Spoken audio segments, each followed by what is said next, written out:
right, what's up, everybody? Welcome back to the Free Reign Podcast, episode 18. Got my boy from episode 1 with me, the OGs. Yep. Tareq Fattul, say what's up, bro. What's up, guys? Appreciate you for having me on, man. Got you, bro. It's an honor, man. Yeah, man. Taught me everything with how to podcast, for real, though. You know what I'm saying? So, it's good to have you back on. But, yeah, man. Stuff we're going to talk about first, what happened this weekend with, the robbery first, but just the All-Star weekend in general, man. It was a good one, you know what I'm saying? Yeah. Skills was cool. The Rising Stars was cool, too. Seeing Luka and, Trey doing their thing. Who won the MVP? It was Miles Bridges, yeah. Yeah, he was going off in the third quarter. But we got to talk about this dunk contest robbery, bro, because I don't know how you feel about when you were watching it, bro, like that last dunk over Taco Fall, like what was you thinking, bro? So whenever he first dunked it over Taco Fall, I was like, okay, like he's got this one in the bag. Yeah. He just won the dunk contest. But I mean, am I mad that Derrick Jones Jr. won? No. Yeah, technically, I wasn't mad either. But it was a good dunk contest. Yeah. But if we're gonna be honest, Derrick Jones Jr. dunked from the free throw line. He windmilled from the free throw line, and he was one step in. He was one step in, but I mean that's still a hard dunk to do. That's then they ended up giving him a 47, 48, something like that. I don't know. 48. Yeah. It was so. I mean. Like he should have got a 50 just to begin with, because Dwight. If I'm gonna compare all the dunks to Dwight Howard's dunk, whenever he did that Kobe tribute, and all he did was just dunk the ball. Someone threw the ball over the backboard, and he got a 49. Yep. So Derrick Jones Jr. windmilled from one step inside the free throw line, got a 48 or whatever it was, and then Aaron Gordon jumped over the tallest player in the NBA and got a 47. I mean, the judging wasn't consistent. I think that was the problem. No, it was weird, bro. I remember. Okay, so I remember reading these tweets from ESPN's Ramona Shelburne, and so at first they had a pact, right? That they're like, oh, what should we do with each other? Not just like do individual, right? Like individual scoring. So the first one that she said, it says, just spoke to dunk contest judge Common, who tells ESPN, we thought it was going to be tied. We were like, this is a tie, but somebody didn't do it right. I don't know who it is, right? And then she goes and says, Common says, I really felt it was an even battle, and we as judges felt the scores should be even, and they should just have a judge off. We had the cards. Put your card up for who had the best dunks. And then Candace Parker, who was also a judge, said, I ain't throwing anyone under the bus, but check the scorecard, right? Yeah. And I think we all know who we're talking about here with D-Wade, right? Yeah. Exactly. Man, I was warming up to D-Wade too, like, he was, being a good dad in the media, you know what I'm saying? Not in the media, but like what he was doing with his transgender daughter was pretty cool. But then you do stuff like this where you make me hate you again, bro. Especially as Mavs fans, we don't like you to begin with because of 2006 and 2011. But I mean, I feel like there was some bias in it. Obviously, Derrick Jones Jr. is a heel.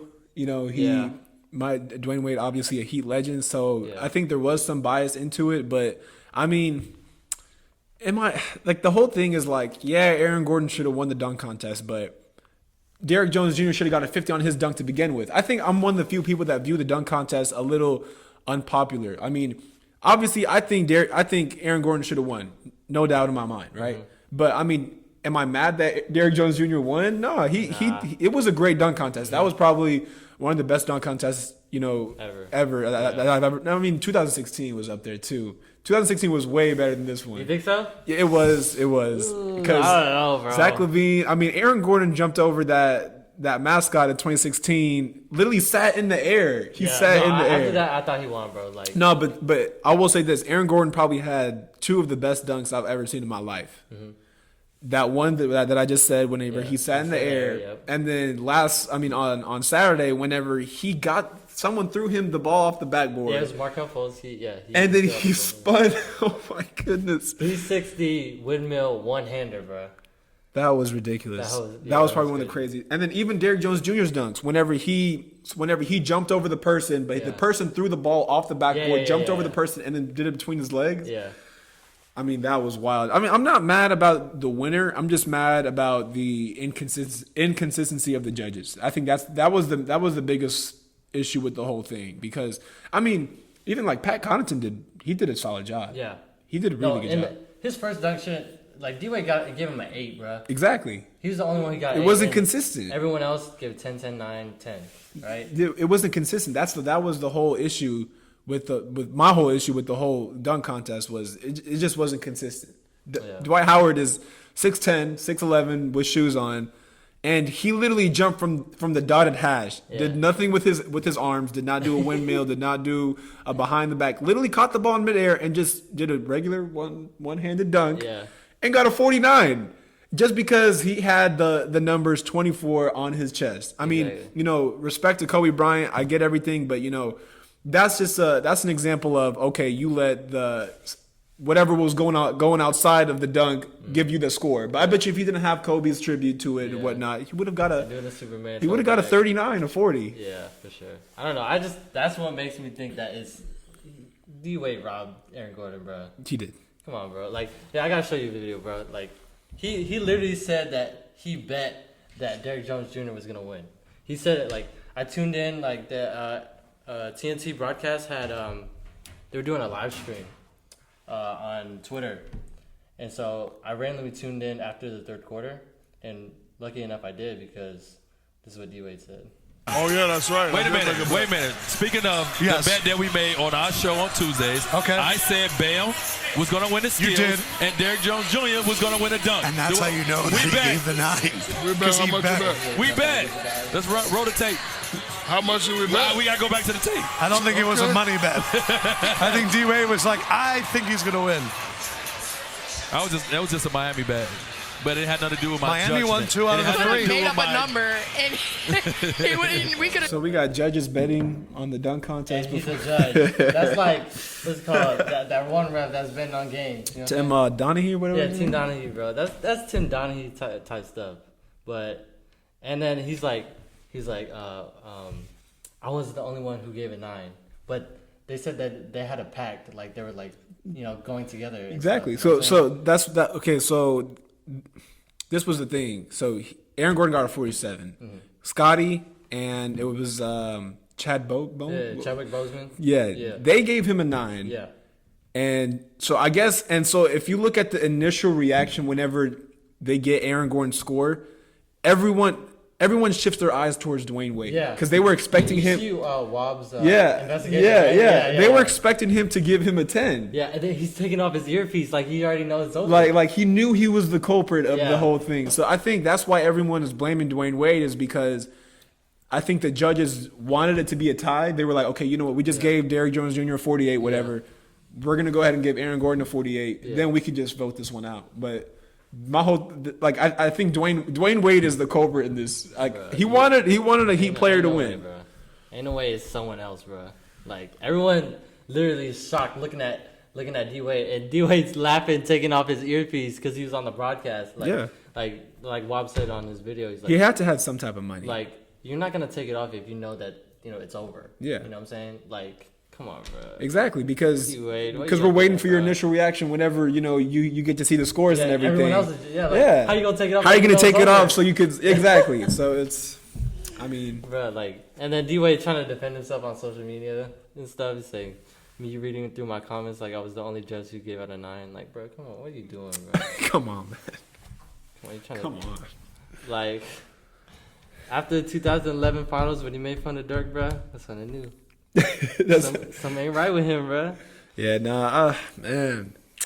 Like, but no disrespect to Derrick Jones Jr. I mean, he could jump. He put on a show. Okay, I do want to be one of the few that predicted him to win it before he did. So 3-point contest, I wrongfully guessed that Joe Harris was going to win. I thought he was. Yeah, because number one, I did not know about this Mountain Dew 3-point. Oh yeah, I didn't know about that either. That extra the basically 30-footer, yeah. And then he didn't play that well. He got a 22 and then still didn't make it to the second round, which was crazy. But and then I had Derrick Jones Jr. winning the dunk contest. I really do think he's the best dunker in the league. I mean, if he's not the best, okay, let me take that back. If he's not the best, he's top leaper. 3. He's the best leaper. Like he be gliding in the air better than. Yeah, and I think it's because he's so long and he's so lanky and athletic. It's like it just makes his dunks look so much better. You know what I mean? Yeah. I mean, Zach LaVine can jump probably. I mean, he can jump just up there with him, if not better. Yeah. But the thing is, Zach LaVine is what 6'5", 6'6". He's not as long, so he doesn't look as pretty in my eyes. Maybe to other people's eyes, but I mean, I was just watching Derrick Jones Jr. Man, I was like, dude, this guy, man, it just looked like art whenever he was windmilling from the hash, or from one step inside the free throw. But like him doing between the legs, so easy, bro. Yep. Like that's why he was doing it so much, you know. Exactly. It was like it looked effortless, you know what I'm saying? But yeah, respect to him. But like, come on, Aaron Gordon got robbed. Do you think Derrick Jones Jr. could jump over Taco Fall? Honestly, yes. Think so? Yes, but on the first try. I don't know. Maybe he's too long. That's what I think. He might be too long. He might clip him even more than Eric Gordon did. You know what I'm saying? Mm-hmm. Because they say, they clipped him, but he just clipped his hands when his hand, hands were up. You know what I'm saying? 7'6" or whatever. Exactly. Yeah. So I don't know. I've been riding with AG since he was 16. Because I remember 7 years ago, like I used to watch Ball's Life mixtapes like all day. You know what I'm saying? Yeah. And so I came across his like when he was 16. He went to high school in California.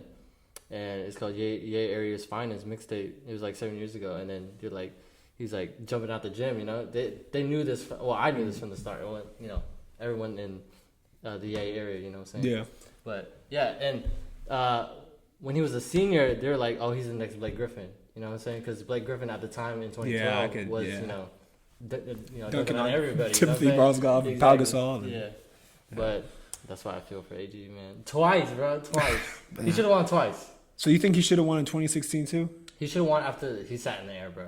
Yeah. Like after that, like, dude, he literally. I saw another tweet where it's like the most 50s in dunk contest. He got like history. 6, right? He got 8. He got 8. He has the most in history, and he still doesn't have a trophy, bro. Man, that's ridiculous. That lets you know, bro. That's ridiculous. Yeah. Literally, he did all 50s all night, and Taco Fall should have been 52. You know what I'm saying? Yeah. Blame Dwayne Wade, man. Blame Dwayne Wade. Hey, Wade, stop lying on this man, bro. Come on, man. But yeah, what was I talking about? Oh yeah, the All-Star game, man. The new format, I mess with that, bro. Everyone on Twitter was messing with it. I mean, like at the end, it did feel like, I know you didn't watch it live, but like watching it live, bro, it felt like a playoff game. Yeah. Playoff intensity, like. Everyone was going away from their like regular skills. They were just doing what they knew that they could get a bucket with. You know what I'm saying? Like it was that crucial. You know what I'm saying? So it was fun to see. And like finally Joel going back into the post and not shooting them damn threes, bro. The dream shake on LeBron was nice. Yeah, that was nice. That was nice. Yeah. I mean LeBron not be playing defense anyway, but you know what I'm saying? Hey, he was. I saw a few possessions of him locking up Giannis. Not in the post though. Like okay, well, he had he made Joel Embiid almost travel in the post. Are you right? But he fouled him. Yeah. Okay. He fouled him. But yeah, I mess with that format because I mean everyone's like saying like everyone that after like post game interviews they were saying like it made us competitive again. Yeah. And like I mean how can it not? You know what I'm saying? And, yeah. Like Wob was like this is the best pick of game ever. Like it really felt like that. You know what I'm saying? Yeah. No, the intensity was like of a Game 7 finals basically. It really did, like bro. you had first of all. Unpopular opinion: Trae Young and Luka should have been in the games because they were starters for the All-Star game. But I mean, Chris Paul was hot though. No, Chris Paul. Kyle Lowry was taking charges in the All-Star game too. Yeah, but I mean, Nick Nurse was the coach. He's gonna ride with this guy. Yeah, no, that's very true. So, I mean, you look at it like that, but it was. I mean, it was competitive. It really was. You had both charity because I mean that's what I like about the NBA players is that they're not only playing for their pride or whatever, they're playing for charities as well. They're trying to get money for their charities. Yeah. And I liked how they had a certain score that you can go up to because then each possession gets intensified even more. If you're going to 157 and the score is 155 to 155, like that's it. Yeah, like anyone who plays pickup basketball knows exactly. It's like going to exactly. It's like going to a game of 15, running fives with your guys. It's 14 up. Yeah. Like now okay. And I mean, this wasn't that big of a deal, but I think it was really interesting to me how Kawhi Leonard took over. Like he took over the end of the game. I mean, especially during the regular season, we don't really consider him one of the best players in the league, or like because he load manages. He load manages a lot, exactly. So, but like it's just crazy how he tried that last quarter. Yeah, well, everyone did, but